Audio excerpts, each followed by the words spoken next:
Bom dia a todos, você que nos acompanha pelas redes sociais, pelos canais da nossa igreja.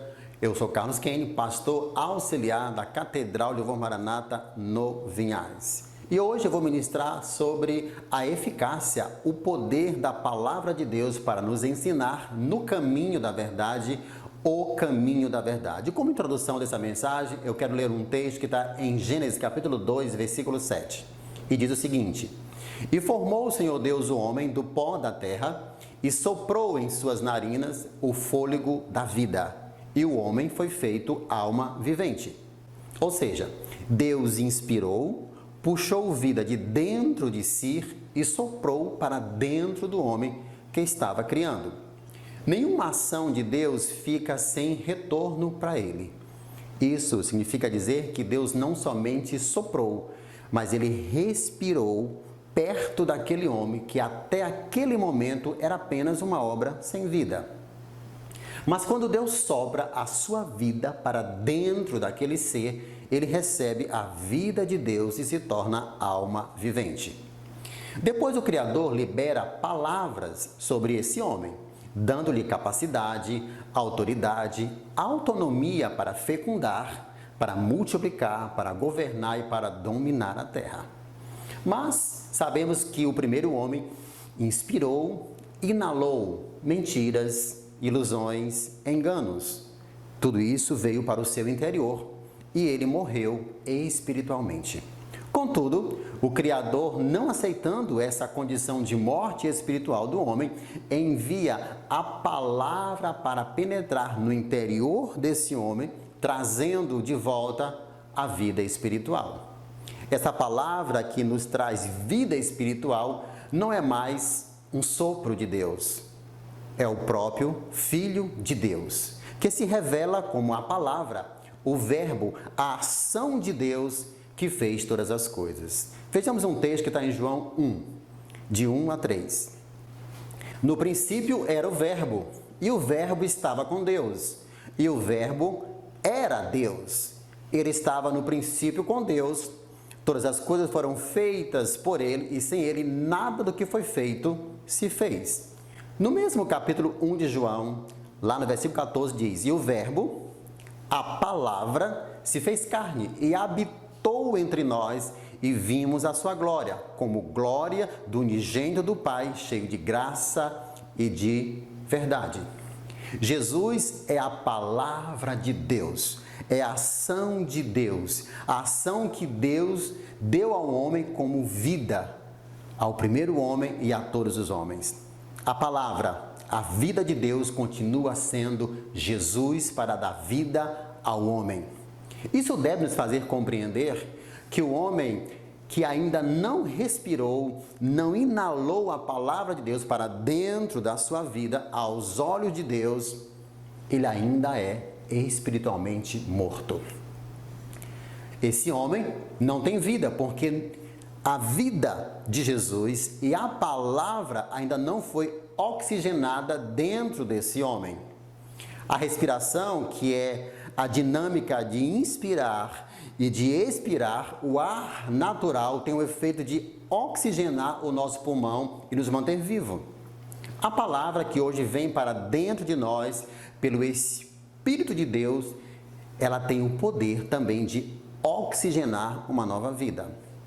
Além de uma nova vida, a palavra tem o poder para ensinar, para repreender, para corrigir e educar a nossa mente, a nossa alma, o nosso coração e o nosso espírito. Você que já tem a palavra e o Espírito de Deus, não deixe de inspirar, de respirar essa palavra de vida. Não deixe de oxigenar a sua vida com o Espírito que Deus te concedeu. Como se inspira o ar para os pulmões para não morrermos, assim devemos inspirar a palavra da verdade para dentro da nossa vida. Esse é o tema da nossa mensagem, a eficácia da palavra de Deus. Veremos como ela é útil para ensinar, para repreender, para corrigir e educar, e assim levar o homem criado à imagem e semelhança de Deus para um nível de excelência enquanto ser, tornando-o habilitado para toda boa obra. E o texto que eu embaso essa ministração está em 2 Timóteo 3, 16 e 17, que diz: toda a Escritura é divinamente inspirada por Deus e útil para o ensino, para repreender, para a correção e para a educação na justiça, a fim de que o homem de Deus seja perfeito e perfeitamente habilitado para toda boa obra. Os princípios, os valores que vieram da boca de Deus e que estão contidos nas Escrituras Sagradas são proveitosos e eficazes para ministrar e ensinar a verdade. Eu sei que reconhecer que existe uma verdade absoluta, um conhecimento, uma sabedoria maior do que toda a ciência, sabedoria, conhecimento que o homem já adquiriu, é muito confrontador, é muito humilhante. Mas é também libertador, porque o homem não pode conhecer, o homem não pode criar, ele não pode ser nada que não seja a partir daquele que já existia antes que tudo foi criado. O homem não é pré-existente, ele é um ser criado. Portanto, não tem competência e sabedoria para criar nada que seja novo. Antes do homem criado, a criatura, definir a sua verdade, um ser pré-existente já havia definido a sua verdade, e uma verdade como sendo absoluta. Mas o homem, esse ser frágil, que não sobrevive sem o outro, que não pode acrescentar um dia sequer para a sua vida, diz com base na sua pífia sabedoria que a verdade é relativa. Se a verdade é relativa, por que será que o homem é tão desbossolado, tão desencontrado, tão perdido? Por que será que o humanismo, o pluralismo, o relativismo tem distanciado o homem de si mesmo, da vida e das pessoas? Se o homem é o centro, por que ele está descentralizado? Se há tantas verdades, por que as pessoas estão cada vez mais transtornadas, em pânico e depressivas? Vejam o que diga Romanos 11, 33 a 36. Ó profundidade das riquezas, tanto da sabedoria como da ciência de Deus, quão insondáveis são os seus juízos e quão inescrutáveis os seus caminhos. Porque quem compreendeu a mente do Senhor? Ou quem foi o seu conselheiro? Ou quem lhe deu primeiro a ele para que ele seja recompensado? Porque dele, por ele e para ele são todas as coisas eternamente. Amém. Existe uma sabedoria, um conhecimento, uma mente, juízos e caminhos para o ser humano e para a vida que sem o Criador foge à compreensão desse homem. Eu acho curioso como os filósofos, os sociólogos, os cientistas sociais, ignorando a verdade de Deus, a verdade do Deus Criador, conceituam a vida, analisam o comportamento humano, definem a complexidade da composição humana, do que seja vida, morte, felicidade, sem considerar que o homem é finito. O homem anda em círculo, quando Deus o chama para andar numa linha reta.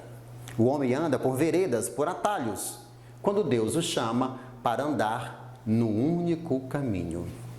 E o Deus Criador, ele vem e afirma que as Escrituras Sagradas, essa coletânea de livros antigos que muitos não consideram, condenam, ridicularizam, ele diz que essa palavra é viva e ela é eficaz. Ele declara que a sua palavra é proveitosa para ministrar e ensinar a verdade, porque ela foi inspirada por ele, apesar de ter sido escrita por homens falhos e pecadores. Mas fica uma pergunta para nós. Se não fosse o homem, criado à imagem e semelhança de Deus, quem escreveria os livros da Bíblia? E ele ainda afirma ao Senhor que a sua palavra tem poder não somente para ensinar a verdade, mas também para repreender o mal, condenar o erro. Ela é poderosa para corrigir as faltas, para endireitar, para disciplinar, instruir, ensinar a maneira certa do homem viver e também para educar o homem a viver de maneira justa. E aqui nós temos a primeira verdade que o homem precisa aceitar. Toda a Escritura é divinamente inspirada por Deus. Nós temos aqui o termo inspirada, que vem de inspiração.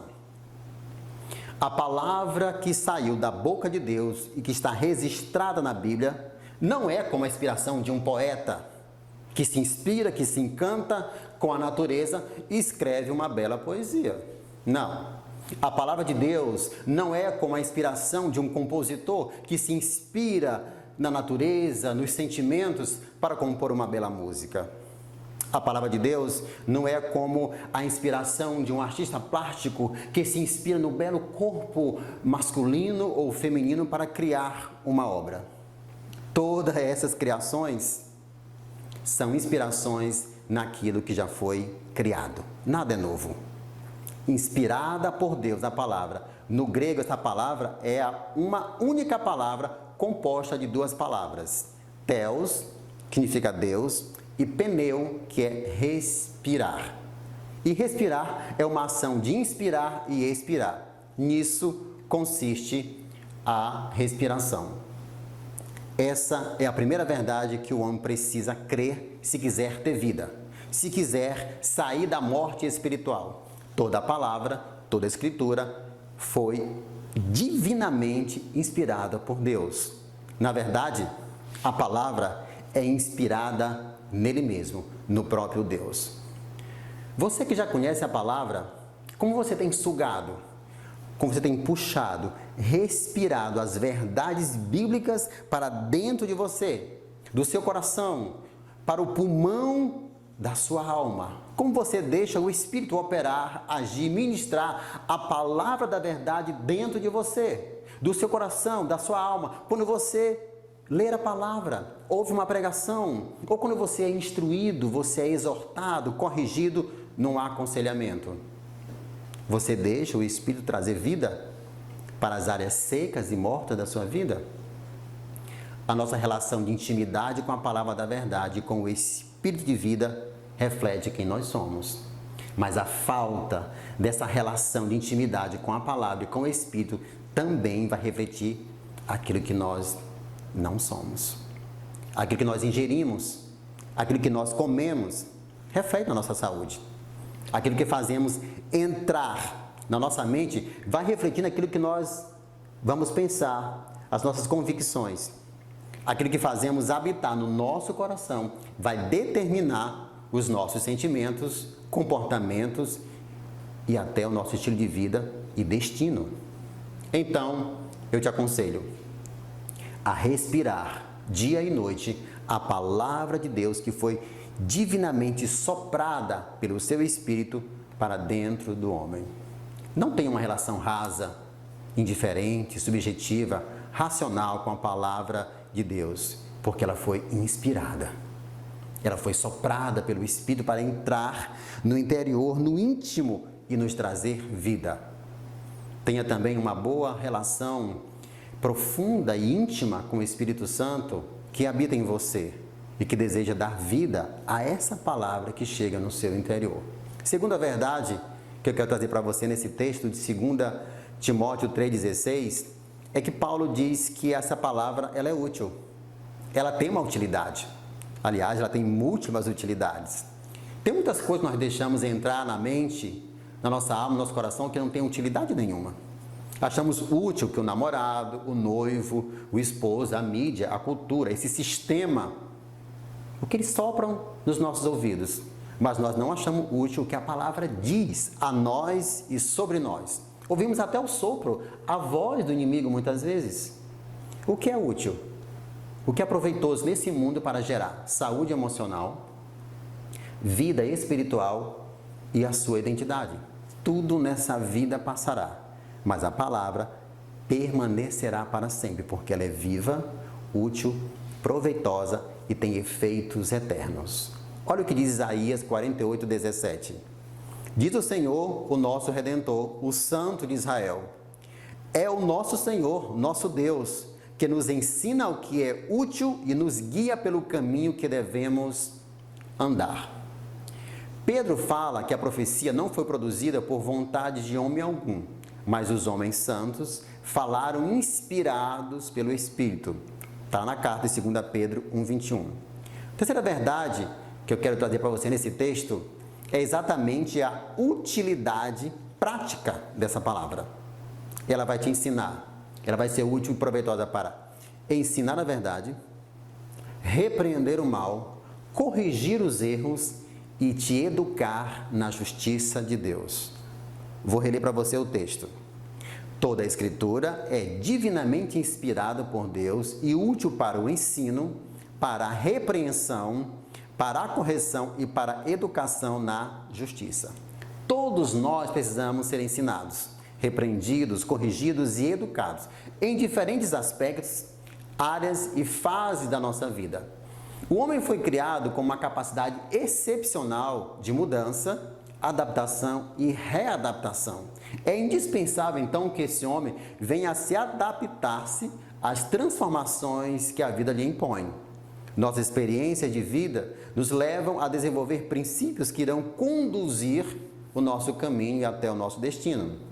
Está aberto a mudanças e buscar adaptar-se, adaptar às oportunidades. Eu tenho que pegar as oportunidades para que eu tenha êxito nessa vida e não fique estagnado. Por exemplo, essa pandemia tem nos ensinado, corrigido, nos reeducado. Estamos valorizando o que antes desprezávamos. Estamos desprezando o que antes valorizávamos. Estamos mudando antigos conceitos, adquirindo novos hábitos, ressignificando muitas coisas. E é muito deplorável, nesse tempo, ver interesses políticos, econômicos e ideológicos em detrimento do direito à vida. O homem precisa mudar, porque ele está se destruindo. E a palavra de Deus, ela tem esse poder para nos corrigir, nos ensinar, nos repreender, nos educar. E ela vai ensinar qualquer um que der ouvido. Como a palavra de Deus pode ser útil ao homem para ensinar, repreender, corrigir e educar naquilo que é justo? Se o Espírito, através da palavra, quer nos ensinar, é porque nós estamos sendo ignorantes em algumas questões. Se o Espírito, através da palavra, quer nos repreender, é porque nós estamos na iminência de cometer um erro, estamos mergulhados em algum erro, ou já estamos totalmente no auto-engano. Se o Espírito, através da palavra, quer nos corrigir, é porque nós temos transgredido, pervertido alguma coisa. Se o Espírito, através da palavra, quer nos educar na sua justiça, é porque precisamos de educação em alguma área da vida que nós temos sido mal educados. Vamos ver como a palavra de Deus pode nos ensinar, repreender, corrigir e educar e assim nos levar para um nível de excelência enquanto ser. A palavra de Deus, ela é útil para nos ensinar. Olha o que diz em Romanos 15:4. Porque tudo o que dantes foi escrito, para o nosso ensino foi escrito, para que, pela paciência e consolação das Escrituras, tenhamos esperança. Se Deus quer nos ensinar a verdade, é porque nós estamos no caminho de mentira. Você tem reconhecido algumas mentiras na sua vida? Se Deus quer nos ensinar sobre a luz, é porque nós estamos, de repente, em caminho de trevas. Você precisa admitir que, de repente, você está em densas trevas. Se Deus quer nos ensinar a sermos santos, puros, é porque estamos, de repente, sujos, contaminados com a impureza, com a imoralidade, com a perversão. A imoralidade, a perversão, tem aprisionado e adoecido muitas pessoas. Olha o que diz Jó 36:22. Eis que Deus é excelso em seu poder. Quem ensina como ele? Em vários salmos, Davi pedia: Senhor, me mostra e me ensina o caminho. Por que isso? Porque nós somos cegos, desnorteados. Mas Deus nos mostrou um caminho que é Jesus. O único caminho reto e perfeito que lhe agrada para chegar até ele. O Espírito quer nos ensinar a andar e nos manter nesse caminho, porque a palavra diz que para o homem muitos caminhos são justos, são bons, são corretos, mas na verdade são caminhos de morte. 1 João 2:24-25 diz que o Espírito nos ajuda a permanecer em Jesus, que é a vida de Deus oferecida ao homem. O Espírito Santo ainda nos ensina a ter discernimento, a adquirir seus frutos, suas virtudes. Todo aquele que é sábio tem um coração ensinável. Segunda verdade que eu quero trazer para esse texto aqui, a palavra é útil. Útil para nos repreender, para repreender o mal, condenar o erro que está em nós. Ou não há maldade no seu coração? Eu vou ser uma pessoa que não precisa de repreensão. Se o Espírito quer nos repreender, é porque deixamos de fazer uso da palavra e estamos na iminência, prestes a ferir princípios e praticar a maldade. Provérbios 1:23 diz o seguinte: atentai para a minha repreensão, pois eis que vos derramarei abundantemente do meu Espírito e vos farei saber as minhas palavras. Eu te pergunto nessa manhã, esse Espírito já foi derramado sobre você? Ele é abundante no seu dia a dia? Tem mudado a tua mentalidade caída? Tem mudado a tua vida? O que rejeita a instrução menospreza a sua própria alma, mas o que escuta a repreensão adquire conhecimento. Provérbios 15:32. O caminho para a vida é daquele que guarda a instrução, mas o que deixa a repreensão comete pecado, comete erros. Provérbios 10:17. O que ama a instrução ama o conhecimento, mas o que odeia a repreensão é estúpido. Provérbios 12:1. Você tem sido estúpido na sua vida? Não seja estúpido como Saul, que não quis ouvir a repreensão do profeta Samuel. Não seja como Ananias e Safira, que não quiseram atender a repreensão do apóstolo Pedro. Jó disse algo muito interessante lá no capítulo 20, versículo 3. Eu ouvi a repreensão que me envergonha, mas o Espírito que me deu entendimento responderá por mim. Quem responde por você diante de Deus? O que estamos fazendo com o Espírito de entendimento quando nós somos repreendidos dentro da palavra? Diz o Senhor em Apocalipse 3:19. Eu repreendo e castigo a todos quanto amo. Sê, pois, zeloso e arrepende-te. Se você não aceita a repreensão de Deus, é porque você ainda não entendeu a profundidade do seu amor e, consequentemente, não tem zelo nem para com a sua própria vida. Porque o homem que muitas vezes, repreendido, endurece o seu coração, endurece a cerviz, de repente será destruído sem que haja remédio. Provérbios 29:1. Você conhece alguém que de repente perdeu a sua vida porque não aceitou as muitas repreensões dos seus pais, por exemplo? Terceira verdade desse texto: a palavra de Deus é útil para nos corrigir. Corrigir erros, as faltas, nos endireitar. Provérbios 3:11 diz: Filho meu, não despreze a correção do Senhor e não desmaieis, quando por ele fores repreendido. E Jó 5:17 diz: Eis que bem-aventurado é o homem a quem Deus repreende. Não desprezes, pois, a correção do Todo-Poderoso. Você quer ser feliz? Atente para a repreensão de Deus.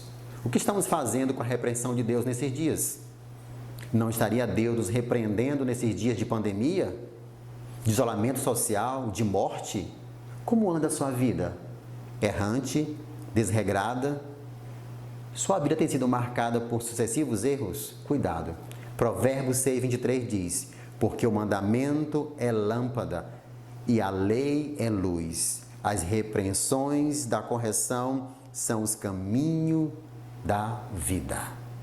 Hebreus 12:11 diz: E na verdade toda correção ao presente não parece ter motivo de alegria, senão de tristeza, mas depois produz um fruto pacífico de justiça nos exercitados por ela. O valor da correção recebida hoje produz alegria e paz amanhã. Quarta verdade: a palavra é útil para nos educar na justiça, para disciplinar, nos instruir, nos ensinar na maneira justa de viver. Ou seja, o homem sem ensino da palavra, ele é sem educação, ele é mal educado. Pessoas sem educação ou mesmo mal educadas costumam ferir e transgredir a liberdade e o direito das pessoas. Você já teve o seu direito transgredido? Eu pergunto a você, você achou justo? Não é justo. A palavra é útil para nos educar na justiça. Naturalmente, o homem tem justiça própria. Ele tem a sua própria justiça, ele é muito facilmente juiz do outro. Não dá para ser justo sem a palavra, sem o Espírito. Não dá para conhecer a verdade de Deus sem o Espírito. Não dá para ser justo sem conhecer a justiça de Deus. Olha que texto maravilhoso que está em 1 Coríntios 2, de 11 a 14. Pois quem dentre os homens conhece as coisas do homem, a não ser o Espírito do homem que nele habita? Da mesma forma, ninguém conhece as coisas de Deus, a não ser o Espírito de Deus. Nós, porém, não recebemos o Espírito do mundo, mas o Espírito procedente de Deus, para que entendamos as coisas de Deus que nos tem dado gratuitamente. Delas também falamos, não com palavras ensinadas pela sabedoria humana, mas com palavras ensinadas pelo Espírito, interpretando verdades espirituais para os que são espirituais. Quem não tem o Espírito não aceita as coisas que vêm do Espírito de Deus, pois lhes são loucuras e não é capaz de entendê-las, porque elas são discernidas espiritualmente. Os instruídos e educados pela palavra de Deus são convencidos pelo Espírito no tocante ao pecado, à justiça e o juízo. Está lá em João 16, 8.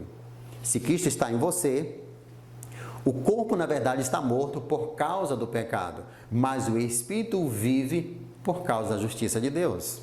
Não é justo estar em Cristo e continuar com o mesmo modo de viver de outrora.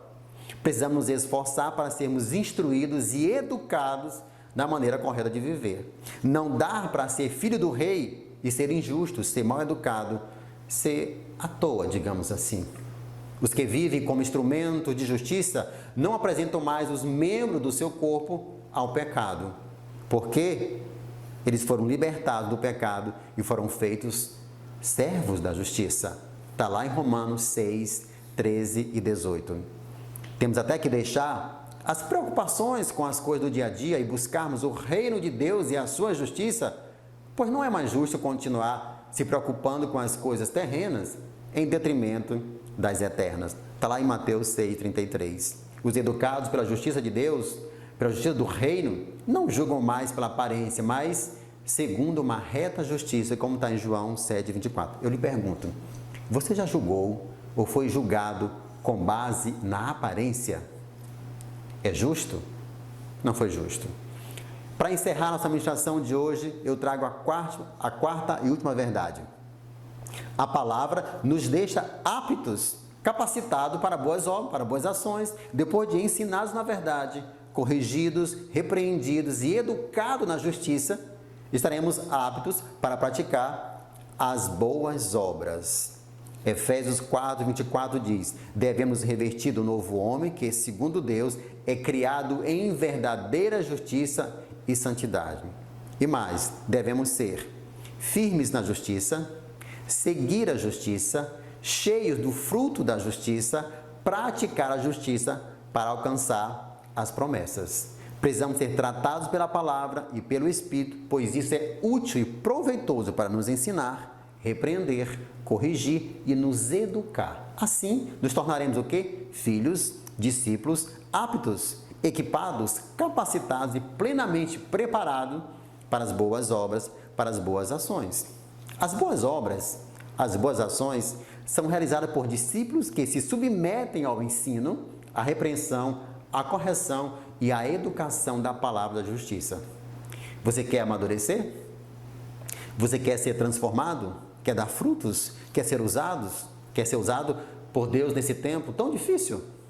Deixa a palavra e o Espírito te ensinar, te repreender, te corrigir e te educar na justiça de Deus. Amém?